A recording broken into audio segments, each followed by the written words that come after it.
हमारी अग्रगति तमोगुण, रजोगुण, सत्वगुण और शुद्ध सत्व। हमें जाना है शुद्ध सत्व में कि तमोगुण है, लेकिन ये तमोगुण नहीं, आगे बढ़ो। रजोगुण, रजोगुण में नहीं, यह हमारी जगह नहीं है। सत्वगुण में यदि सत्वगुण है, नहीं, यह हमारी जगह नहीं है और आगे बढ़ना है शुद्ध सत्व। तो यह ये अध्याय में सत्वगुण, रजोगुण, तमोगुण क्या लक्षण क्या है बताया। तो हमें पता चलना होगा हमें कहाँ पर है, हमें कहाँ जाना है। तो 5 नंबर श्लोक से अलग अलग गुण को वर्णन किया। पहले सत्वगुण, हर गुण को एक एक पॉइंट लेकर हर गुण को व्याख्या किया। अभी पहले सत्व, रजो, तम, तीन व्याख्या किया। ये है क्या? सत्यं रजस्तम इति गुणा प्रकृति संभव निबध्नन्ति महाबाहो देहे देहिनोपाय। सत्व, रजो, तम इति गुणा प्रकृति संभव।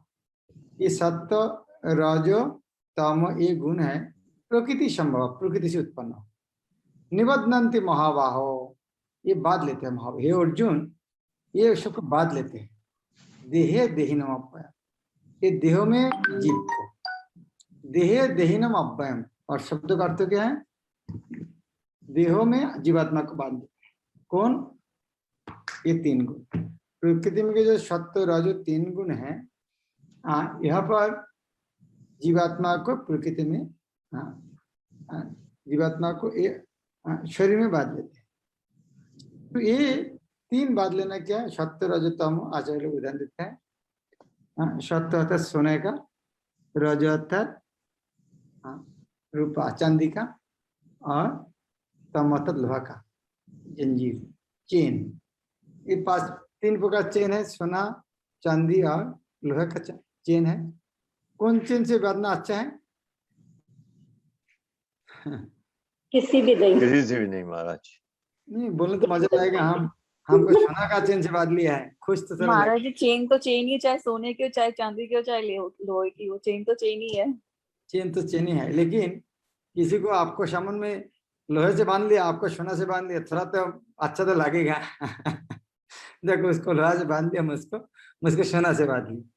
महाराज जैसे फर्स्ट क्लास और थर्ड क्लास जेल। हाँ, first class second third class jail है, क्योंकि फर्स्ट क्लास जेल में अखबार मिलते हैं, टीवी मिलते हैं, चाय भी मिलते हैं। तो जेल तो जेल है, चेन तो चेन है। भौतिक प्रकृति तीनों गुण से युक्त है। ये है सत्व, रज तथा तम। ये महाभाव अर्जुन, जब शाश्वत जीव प्रकृति के संसार में आता है तो वह इन गुणों से बच जाता है। दिव्य गुणों के कारण जीव को इस भौतिक प्रकृति से कुछ भी लेना देना नहीं है, फिर भी भौतिक जगत द्वारा बद्ध हो जाने के कारण वह प्रकृति के तीनों गुणों के जादू के वशीभूत होकर कार्य करता है। चूंकि जीवों को प्रकृति की विभिन्न अवस्था के अनुसार भिन्न भिन्न प्रकार के शरीर मिले हुए है, अतएव वे इसी प्रकृति के अनुसार कर्म करने के लिए प्रेरित होते हैं। वही अनेक प्रकार के, यही अनेक प्रकार के सुख दुखों का कारण प्रकृति के द्वारा बाध्य होकर करते हैं। इस तरह हम खुद ने देखा, हमारे अंदर कुछ करना नहीं चाहता है, लेकिन करने पर तो मजबूरी है कि गुण उस तरह प्रभाव डालते हैं, करने पड़ते हैं। तो है सत्व, रज, तम गुण वर्णन किया। ये तीनों के बीच में सत्व थोड़ा अच्छा है। तत्व सत्यम निर्मलत्वा, ये तत्व, ये तीनों के बीच में सत्व गुण निर्मलत्व, तत्व सत्य निर्मलत्व, ये बाकी दोनों से सत्व गुण निर्मल। प्रकाशकम अनामयम, प्रकाशकम अनामयम। अनामयम शब्द अर्थ क्या है? अनामयम शब्द सुना कभी? अनामयम, अनामयम ये शब्द सुना। निरामय शब्द सुना? निरामय, बीमारी निरामय हो गया, तो आमय अर्थात कष्ट, तो निरामय हो गया, कष्ट से मुक्त हो गया, बीमारी इलाज हो गया। तो निरामय, आमय, ऐसे कष्ट से मुक्त। ये तत्व सत्य निर्मलता प्रकाशक अनामय, ये निर्मल, ये सत्य गुण है। तीनों के कंपैरिजन में, तुलनामूलक में, ये प्रकाशात्मक और और अनामम शब्द का अर्थ है किसी पाप कर्मों के बिना। पाप के बिना। और ये सतगुण महाराज थे, वो कैसे बात थे, बदनाती सुख संगेनो, हाँ मैं बहुत सुखी हूँ, ये से कहा जाऊंगा, ये अच्छा है, तो यह बात लेते हैं। नहीं, हम तो एकदम सुखी, हम ऐसे नहीं जाना चाहते। तो वह किसने बात के रखा, ये सुख भाव नहीं, हम ये अच्छा है, यही रहेंगे। और ज्ञान और संज्ञानो, ज्ञान ज्ञान के बात है, नहीं मैं बहुत ज्ञानी व्यक्ति हूँ, तो ये सुख ज्ञान प्रकाश इस तरह लखना, निर्मल प्रकाश सुख के द्वारा और ज्ञान इस तरह भावना से बात लेते हैं। ये निष्पाप सतगुण अन्य गुणों की अपेक्षा अधिक शुद्ध होने के कारण प्रकाश प्रदान करने वाला और मनुष्य को सारे पाप कर्म से मुक्त करने वाला है। जो लोग इस गुणों में स्थित होते हैं वो सुख तथा ज्ञान के भाव से बच जाते हैं, वो भी बद्ध है। उनको एक भावना रहता है क्या, मैं सुखी हूं, मैं ज्ञानी हूं, इस तरह वो बद्ध होते हैं। तो यह से भी मुक्त होना चाहिए, हम सुखी है, हम ज्ञानी है, ये भावना भी अच्छा नहीं है।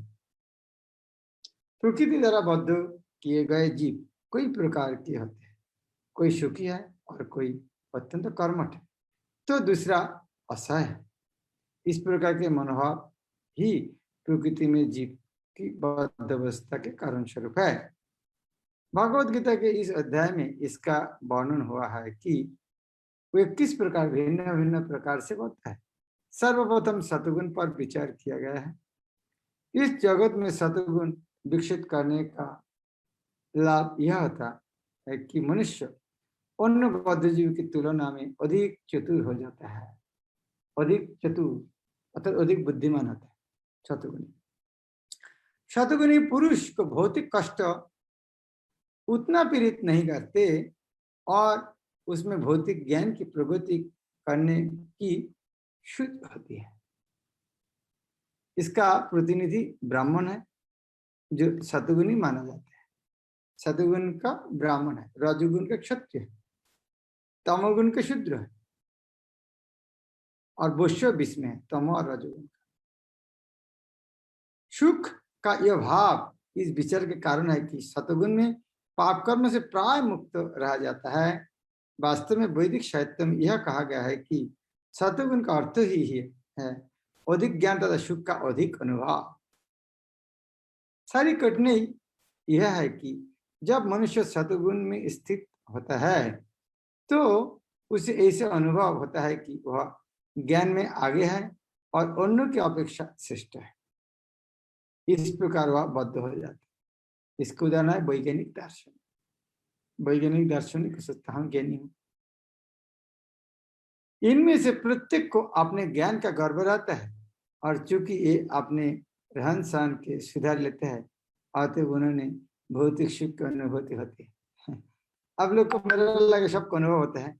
कोई वीडियो बनाते हैं ना, इस तो वीडियो बनाने वाला मैं फलाना हूँ, मैं ये डिग्री किया, मैं इतना सारा अनुभव है, इतना डिग्री किया, इतना तो सुन के आपको कैसे लगता है, हंसी नहीं आते हैं कि क्या बोला है पागल की तरह। खुद का बोलना चाहिए, हाँ, लेकिन बोलते हैं। पता नहीं, हो सकता इसकन में नहीं आता था, हम भी उस तरह बोलता था। लेकिन वीडियो बनाने के बाद इस तरह क्या क्या बोलते हैं, मैं इतना हूँ, मैं ये हूँ, मैं ये किया, मैं ये किया, ये किया। और हमें देखते हमको बोलना चाहिए नहीं, हमार जीवन सदा पापे रहतो नहीं तो पुण्य। ये वैष्णव शिक्षा होता है। भौतिक जगत में क्या शिक्षा देते हैं, मैं यही हूँ, इतना अनुभव है। आज उस तरह भावना से बद्ध हो जाए। बौद्ध जीवन में अधिक सुख का यह भाव उन्हें भौतिक प्रकृति के गुणों से बात देता है। हाँ, ये जो सुख का भाव है यही बात देता है। अतएव सतगुण में रहकर कर्म करने के प्रति आकृष्ट होते हैं। इस सतगुण में रहकर वो कर्म करने के प्रति, ये कर्म करने से ज्ञान लाभ होगा, सुख होगा। और जब तक इस प्रकार कर्म करते रहने का आकर्षण बना रहता है तब तक उन्हें किसी न किसी प्रकार का शरीर धारण करना होता है। तो जब तक इस तरह भावना है कोई ना कोई शरीर धारण करना पड़ेगा, अर्थात बद्ध है। इस प्रकार उनके मुक्ति की या वैकुंठ लोक जाने की कोई संभावना नहीं रहेगी। वे बारंबार दार्शनिक, वैज्ञानिक या कवि बनते रहते हैं और बारंबार जन्म मृत्यु के उन्हीं दोषों में बदते रहते हैं।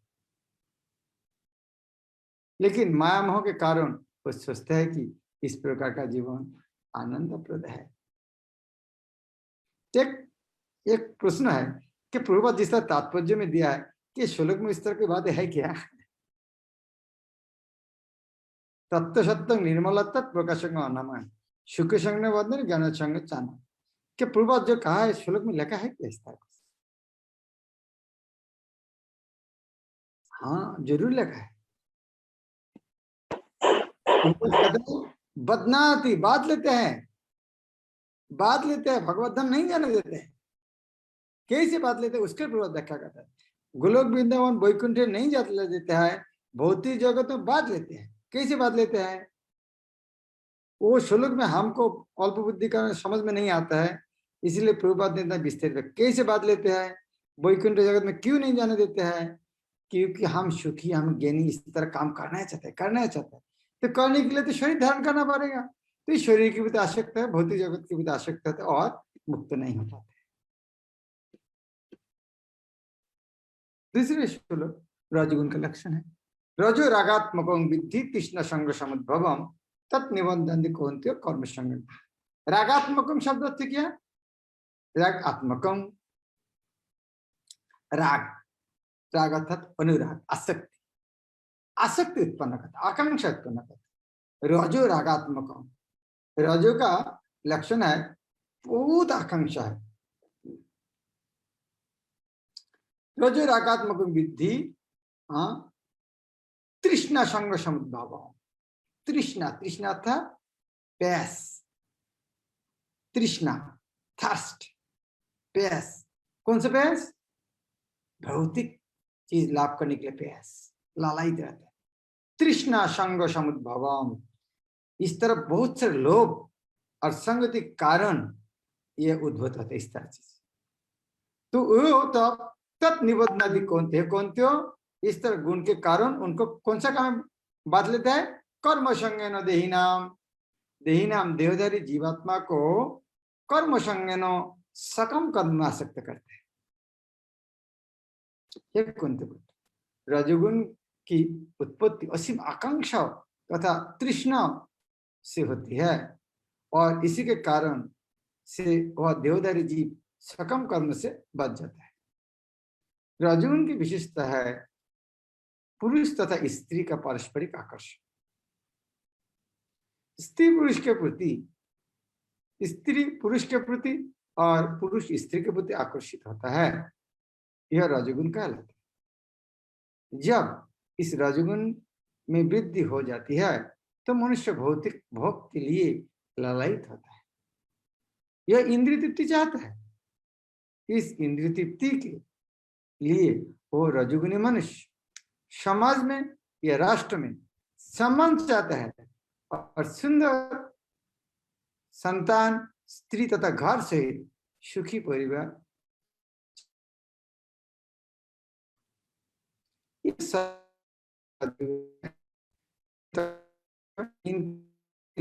करता रहता उसे कठिन श्रम करना पड़ता है।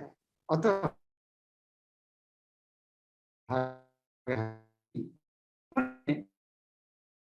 कर्म फल से बच जाता है।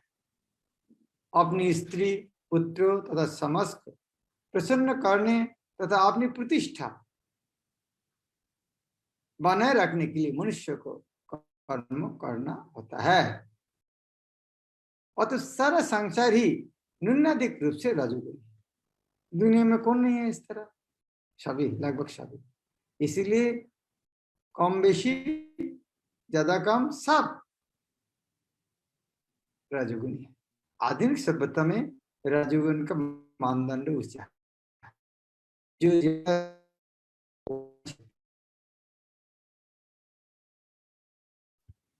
लिखना पड़ता है, नौकरी एप्लीकेशन लिखना पड़ता है। मैं एक डिग्री क्या, मैं तो 24 घंटा परिश्रम कर सकता, मुझको थोड़ा काम दे दीजिए। इस तरह सभी देखा था मैं कितना रजोगुणी।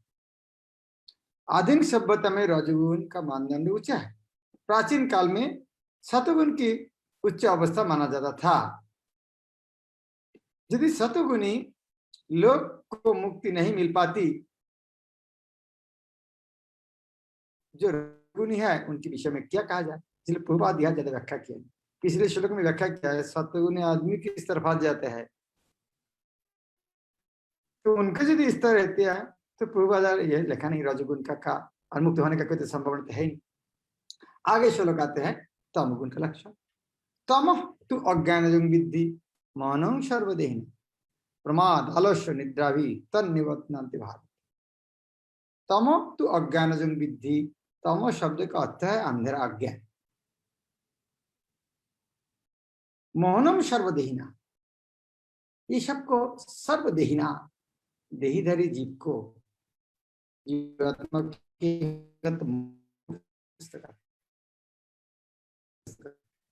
और प्रमाद आलस्य निद्रा, प्रमाद आलस्य निद्रा, ये तीन लक्षण है। पागल की तरह बातें करते हैं, बहुत आलसी होते हैं और निद्रा भी ज्यादा सोते हैं, इस तरह बात होती है। तो अब देखना चाहिए हम कितना सोते हैं, कितना तमोगुण में है, आलसी कितना है वो भी देखना चाहिए।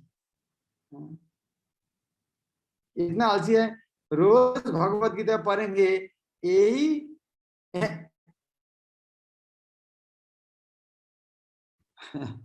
कितना बार संकल्प रोज सारा भगवत गीता पढ़ेंगे, वही नहीं ले पाते, कितना आलसी है।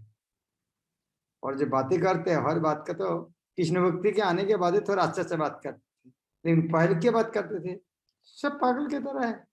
टीवी का न्यूज़पेपर में जो कुछ नॉवेल जो कुछ है उसका क्या है, पागल की तरह बात है, कोई सार नहीं है उसके बाद। हे भरत, तुम जान लो कि अज्ञान से उत्पन्न तमोगुण समस्त देहधारी जीवों का मोह है। इस गुण के प्रतिफल पागलपन, प्रमाद, आलस्य तथा नींद जो बद्ध जीव का बात है। ये श्लोक में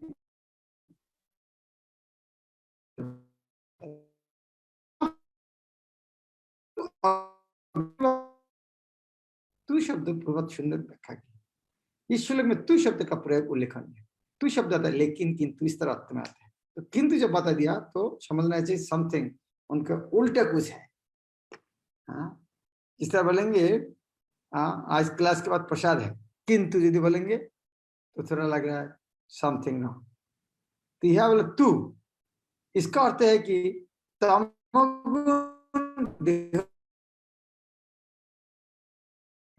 किंतु है इसके अंदर। यह सतगुण के सर्वथा विपरीत है। सतगुण में ज्ञान का विकास से मनुष्य यह जान सकता है कि कौन क्या है, लेकिन तमोगुण तो इसके सर्वथा विपरीत होता है।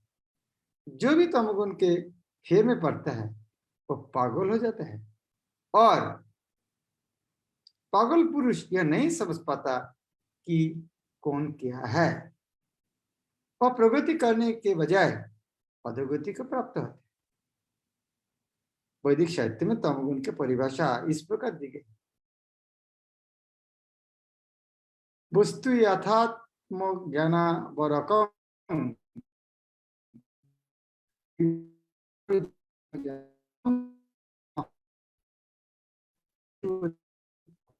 कोई मनुष्य किसी वस्तु को यथार्थ रूप में नहीं समझ पाता। ये तो स्वाभाविक बात है। अज्ञान के कारण वस्तु को वही वस्तु नहीं देखते, जिसके सोना के बारे ज्ञान नहीं है। कैसी बात है सोना?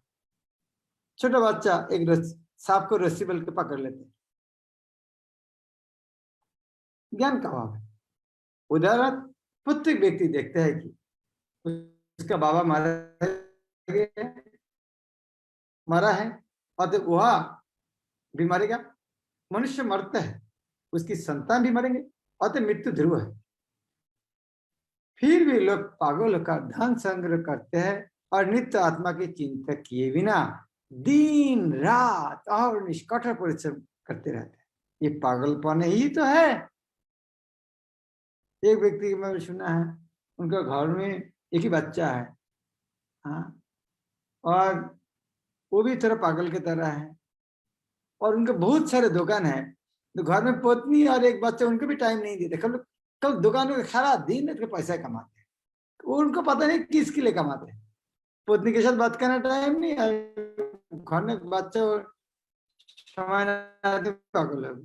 तो किसके लिए पैसा, वो पैसा के लिए पागल है, पता ही नहीं है क्यों कर रहा है।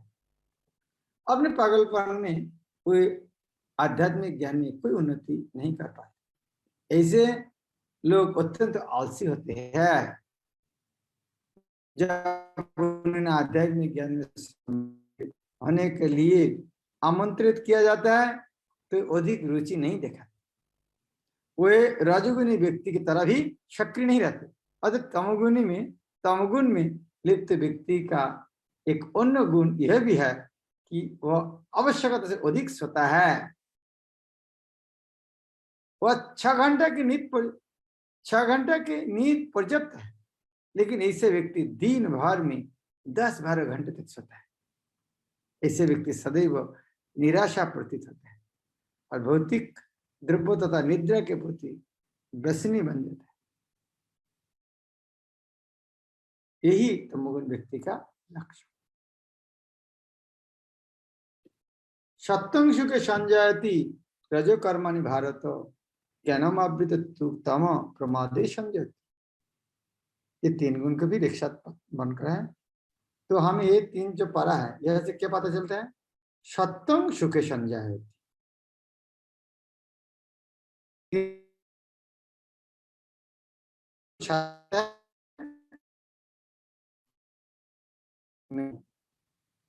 रजो कर्मणि भारत, कर्मणि हम कह सकते हैं रजो कर्मणि भारत। और तमोगुण क्या कहता है?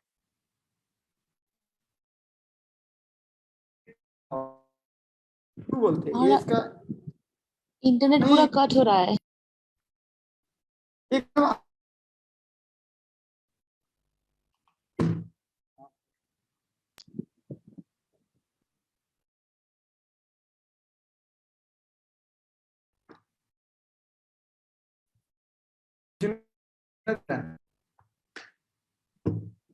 पूरा सेंटेंस कट कट हो रहा है महाराज, समझ में नहीं आ रहा है। ब्रेकिंग आवाज हो रही है महाराज।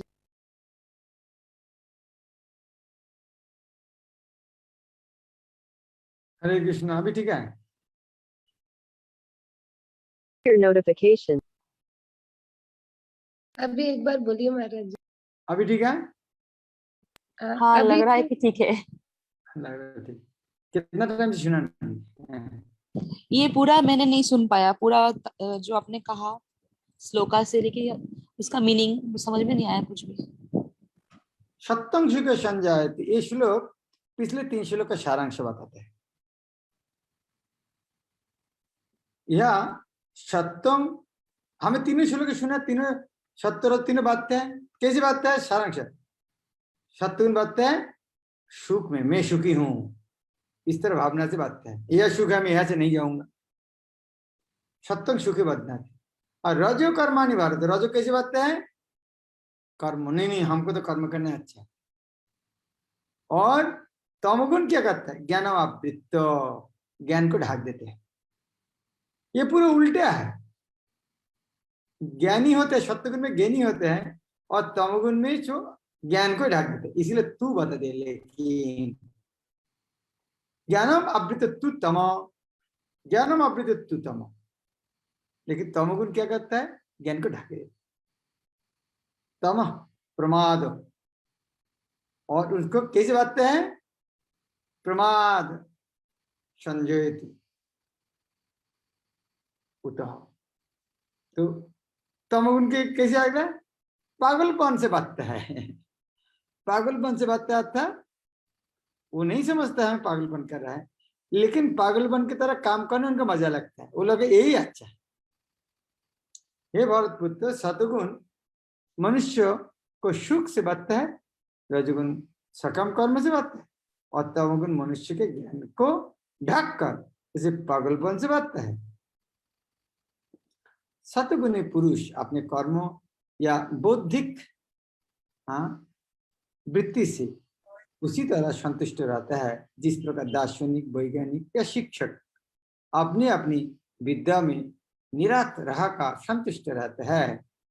फिर दोबारा उदाहरण देते हैं प्रभुपाद, दार्शनिक वैज्ञानिक शिक्षक ये अपना अपना विद्याओं के द्वारा अपने विद्याओं से संतुष्ट रहता है, वही करना चाहता है, नहीं नहीं मेरे लिए तो ये अच्छा है, उससे बात देते हैं।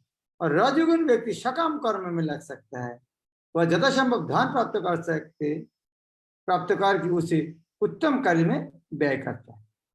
कभी कभी वह अस्पताल खोलता है और धर्मार्थ संस्था को दान देता है, ये भी रजोगुण है। अस्पताल बनाना, धर्मार्थ संस्था को देना भी रजोगुण की बात करता है, ये सत्वगुण के अंदर नहीं आता है। ये लक्षण है रजोगुणी व्यक्ति का। लेकिन तमोगुण तो ज्ञान को ढाक लेता है। तमोगुण में रहकर मनुष्य जो भी करता है वह न तो उसके लिए न किसी अन्य के लिए सबके लिए अमंगल का। लेकिन ये तीनों गुण के अंदर हमेशा कंपटीशन है, ये तीन गुण हमेशा कंपटीशन है। तीन पार्टी रजो तमो च अभिभूय सत्यं भवति भारत, रजो सत्यं तमश्चैव तमो सत्यं रजस्तथा। ये तीन गुण के अंदर रजो तमश्च अभिभूय, रजो तमश्च अभिभूय, रजोगुण हे भरतपुत्र, कभी कभी सतोगुण रजोगुण तो तमोगुण के परास्त करके प्रधान बन जाते, कभी कभी सतोगुण क्या करता है रजो तमोगुण को परास्त कर प्रधान बन जाता।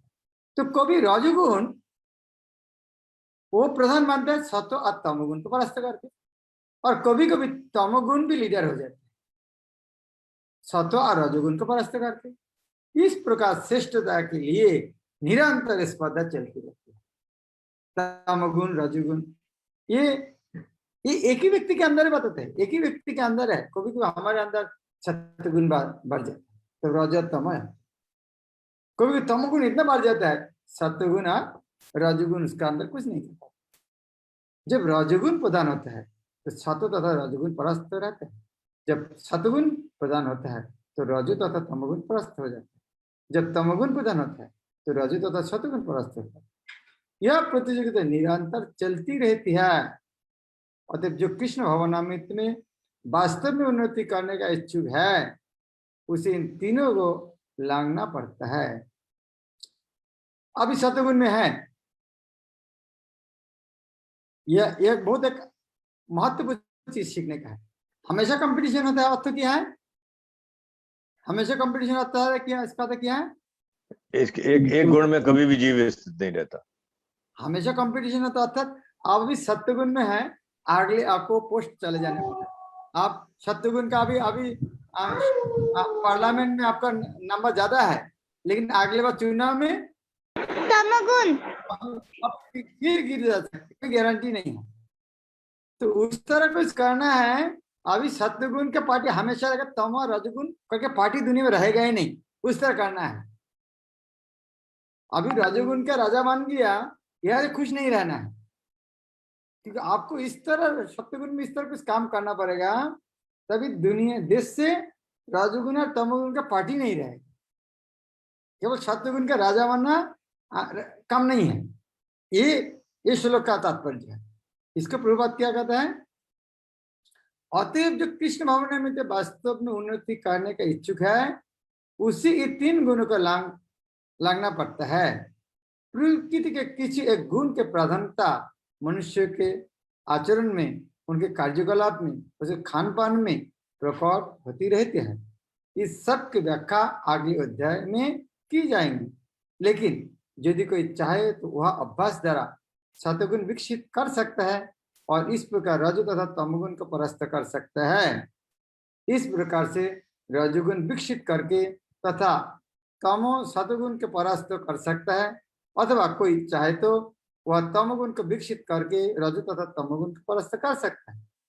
यद्यपि प्रकृति के ये तीन गुण होते हैं, किंतु यदि कोई संकल्प कर ले तो उसे सत्वगुण का आशीर्वाद तो मिल ही सकता है और वह इसे लांघ कर शुद्ध सत्वगुण में स्थित हो सकता है, जिसे वसुदेव अवस्था कहते हैं, जिसमें वह ईश्वर के विज्ञान को समझ सकता है, विशिष्ट कार्य को देखकर ही समझ सकता है कि कौन व्यक्ति किस गुण में स्थित है। तो ये 3 गुण के ऊपर जो स्थित है उनका नाम है हाँ विशुद्ध सत्व।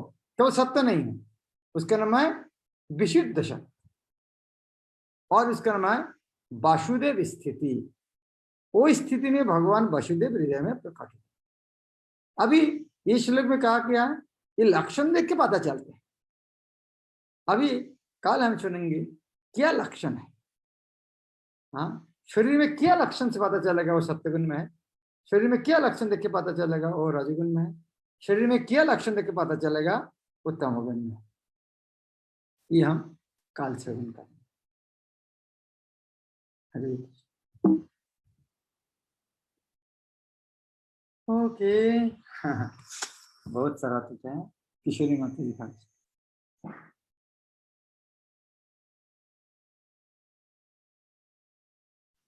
किशोरी माता जी।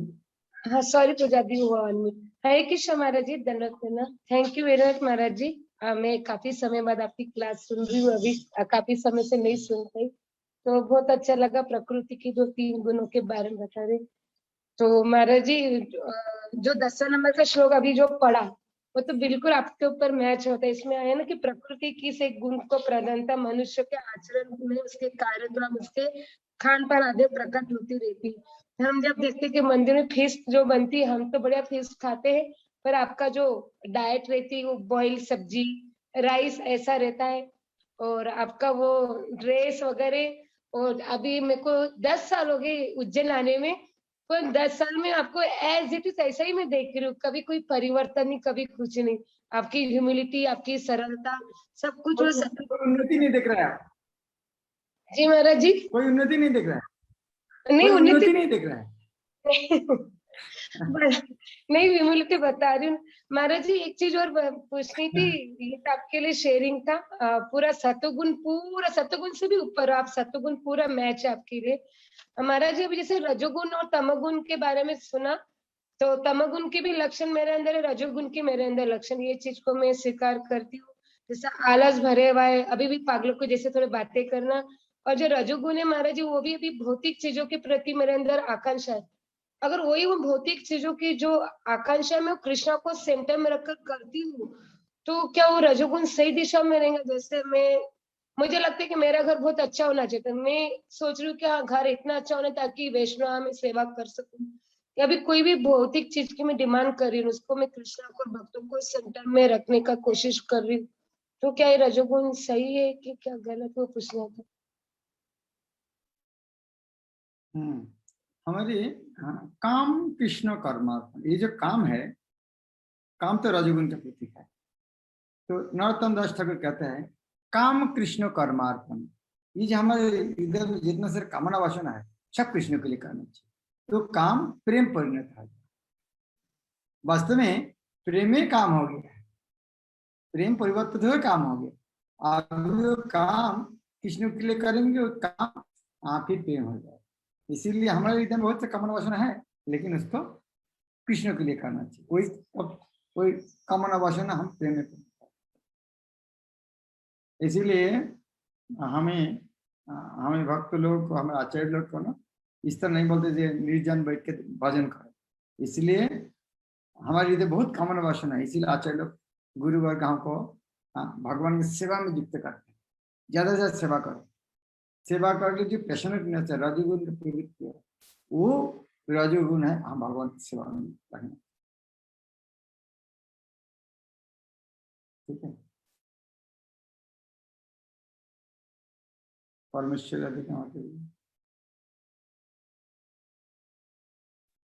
हरे कृष्ण महाराज, धन्यवाद। थैंक यू सो मच महाराज, आप बहुत ही अच्छे ढंग से समझा रहे हैं। बहुत काफी चीजें क्लियर हो रही हैं।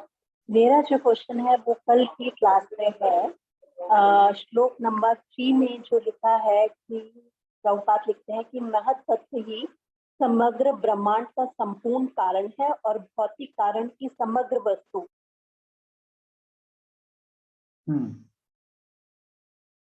तो प्रश्न क्या है? नहीं, जो मुझे ये समझ में आ रहा है कि ये जो ब्रह्म है ये महतत्व के लिए कहा गया है, हाँ हाँ हाँ। कि महत्व से ही तो अच्छा। तो फिर इसके बाद प्रभुपाद बता रहे हैं कि परम पुरुष उस ब्रह्म को जीवों के बीजों के साथ गर्भस्थ करता है, इसका क्या मतलब हुआ? हाँ, वो जो श्लोक में जो लिखा है ना, जी वही तो श्लोक में थोड़ा भाषा थोड़ा गलत है, वो श्लोक पढ़ना मत, इंग्लिश में से वो भाषा थोड़ा गलत। इसको वो बोलना चाहते हैं ये जीव को ये महतत्व में गर्भस्थ किया जी वो है, ये पूरा एक जगत है गर्भ, और गर्भस्थ, गर्भ में रखना के बोले गर्भस्थ। तो जो ब्रह्मांड गर्भ है तो उसके अंदर रखना को बोले गर्भस्थ, तो किसको रखेंगे? जीवात्मा। तो जीवात्मा को गर्भस्थ किया, वो बोलना चाहिए, तो भाषा गलत है। जीवात्मा को गर्भस्थ किया, इस ब्रह्मांड को कैसे गर्भस्थ हो सकते? ब्रह्मांड तो खुद में गर्भ है। जी जी जी जी क्लियर हो गया ना? कल तो मैं बताया वो चीज। जी, वही थोड़ा सा अभी पढ़ा तो जगत है गर्भ है, फिर जगत को कैसे गर्भस्थ करेंगे? गर्भ में किसी को रखना को बोलते गर्भस्थ, तो जीवात्मा को रखना के बोले गर्भस्थ। जी ठीक है, थैंक यू सो मच महाराज। हरे कृष्ण। ये माता जी। हरे कृष्ण महाराज। महाराज मेरा सवाल ये है कि प्रकृति के जो 3 गुण हैं उसके आधार पर या हमारे कर्म के अनुसार वर्ण सिस्टम तय होता है। हाँ, तो थोड़ा समझा दीजिए। प्रकृति के गुण अनुसार जिस तरह जिसका अंदर सत्व गुण है वो सत्व गुण का आचरण वो ब्राह्मण की तरह काम करता है। जिस तरह जिसके अंदर रजोगुण का प्रभाव है वो क्षत्रिय तरह काम करता है। जिसका तमोगुण का प्रभाव है वो शूद्र का तरह काम करता है। ये ब्राह्मण क्षत्रिय वैश्य शूद्र जन्म से नहीं होता, कर्म से। जिसको जिस तरह लक्षण है उस तरह का, जिसको ब्राह्मण की तरह ज्ञान बांटते हैं, पढ़ाई करते हैं, उसके ब्राह्मण का। जो रजोगुण की तरह आदमी को रजोगुण का परिश्रम कर रहा है, हृदय में बहुत सारे कामना वासना है, उसको क्षत्रिय कहता है।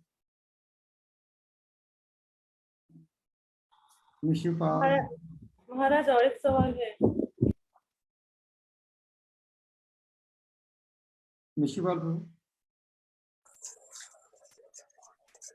हरे कृष्ण, दंडवत प्रणाम महाराज।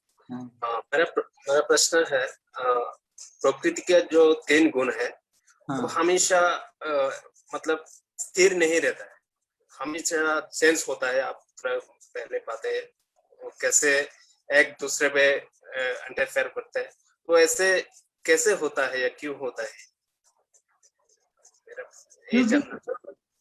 कैसे होता है? क्योंकि प्रकृति 3 चीजें है, दूसरा कुछ तो है नहीं। प्रकृति में 3 चीजें है और कुछ तो है नहीं। ये प्रकृति 3 कुछ चीज से भरा हुआ है, तो ये 3 चीजें करना पड़ेगा ना। जिस तरह मतलब ये जो आपको सामने में 100 खाना है, 33%, 33%, ये सत्व रजो तमो गुण है, इनको लेके चलना पड़ेगा। जिसको ज्यादा लेंगे तो वही गुण का बोलेंगे। आप 50% रजोगुण का खाना लेके खा लिया तो आप उसको बोलेंगे। तो प्रकृति में 3 चीजें है, दूसरा कुछ है नहीं। इसका मतलब हम सप्तगुण में रहने के लिए जरूर सप्तगुण का जो क्रिया है वही करना है। हाँ हाँ। हरे कृष्ण। रामानुज कृष्ण प्रभु। हरे कृष्ण महाराज, दंडवत प्रणाम महाराज। जो शुद्ध सत्व विशुद्ध सत्व की जो पोजीशन है उसको इंग्लिश ट्रांसलेशन, इंग्लिश परपोर्ट में तो वसुदेव दिया हुआ है और हिंदी में वासुदेव दिया हुआ है। असले वासुदेव नहीं होगा, वसुदेव होना चाहिए। वसुदेव होना चाहिए। हाँ, वासुदेव कृष्ण है, कृष्ण का है। कृष्ण का नाम है, वासुदेव नहीं है, वसुदेव है उनका। वो जो शब्द होना चाहिए ना, कृष्ण का पिता वसुदेव होना चाहिए, वो वसुदेव। वो स्थिति में वासुदेव का कृष्ण का जन्म होता है, इस तरह याद रख सकते। वसुदेव स्थिति में वासुदेव का जन्म होते हैं। तो यह Thank you. देखने का तरीका है। अतः शुद्ध सत्य में कृष्ण का प्रकाश होता थैंक यू महाराज। है। उमा माता जी।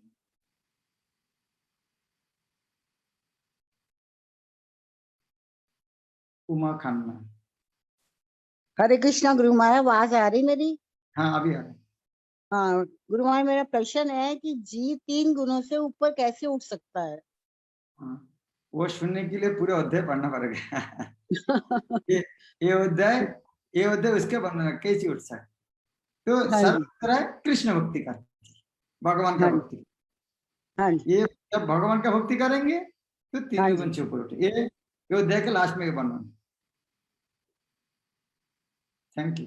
आपको जो मन में पूछना है ना वो पूछना हो तो आप अभी कर दिए, लेकिन उस दिन थोड़ा बाद में पूछा है।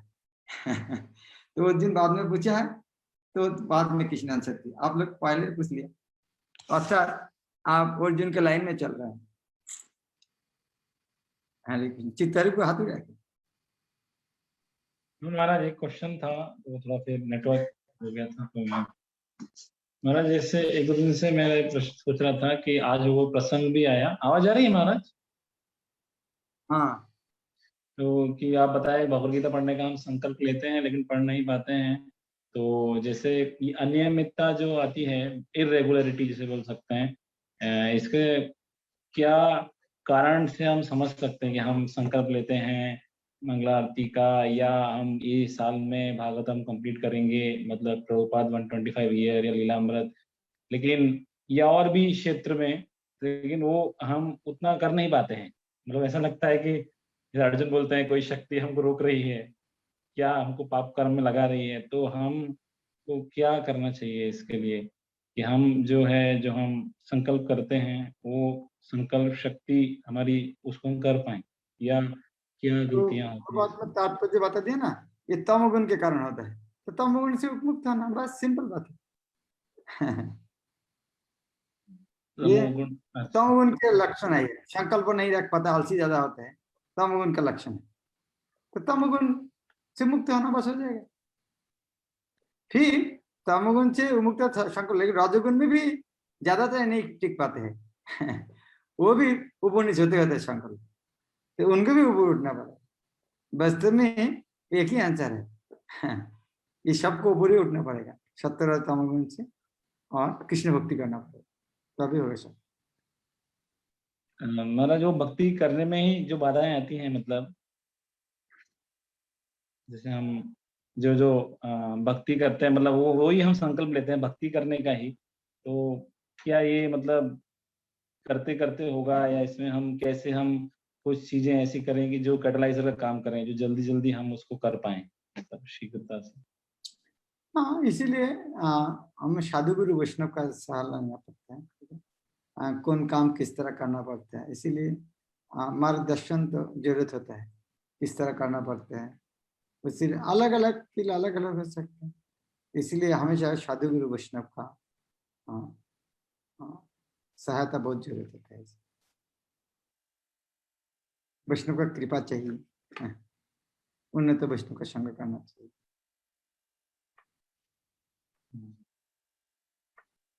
जिसको संकल्प बहुत दृढ़ है उनके सत्संग करना चाहिए।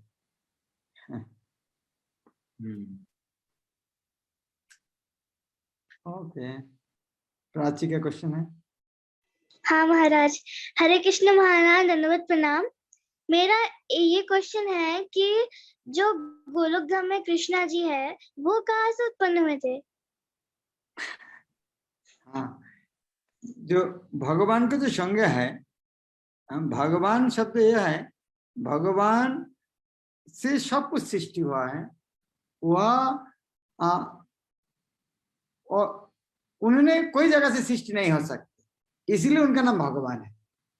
क्योंकि उन्होंने कोई जगह से सृष्टि यदि होता था तो भी वही बड़ा होता था, तो वही भगवान होता था। तो भगवान का संग वही है जिसका कोई सृष्टा नहीं है, जिनको कोई सृष्टि नहीं कर सकते, जिनका कोई समान, जिनका कोई बड़ा कोई नहीं हो सकते, उनके भगवान कहते हैं। इसीलिए भगवान का कोई सृष्टा नहीं, और सारे कारण का परम कारण और कृष्ण है। इस तरह समझना चाहिए भगवान का कृष्ण को, तब और इस तरह प्रश्न नहीं है। हरे कृष्ण महाराज दंडवत प्रणाम। Thank you. Chhaya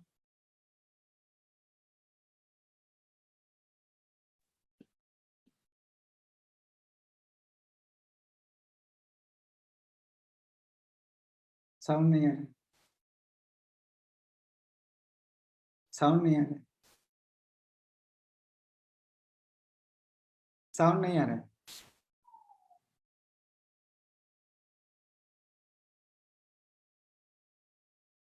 something wrong, ना साउंड नहीं आ रहा है।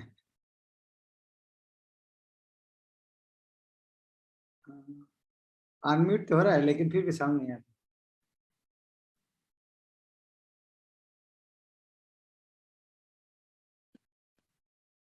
Okay, technical fault. Thank you. अभी लास्ट ट्राई करेंगे। हाँ अभी अनम्यूट हो गया। हाँ फिर नहीं आ रहा है, उसे एक तार में कोई समस्या है। Okay thank you. चलो प्रभुपाद की जय। हरे कृष्ण महाराज दंडवत प्रणाम। हरे कृष्ण महाराज दंडवत प्रणाम। हरे कृष्ण महाराज दंडवत प्रणाम।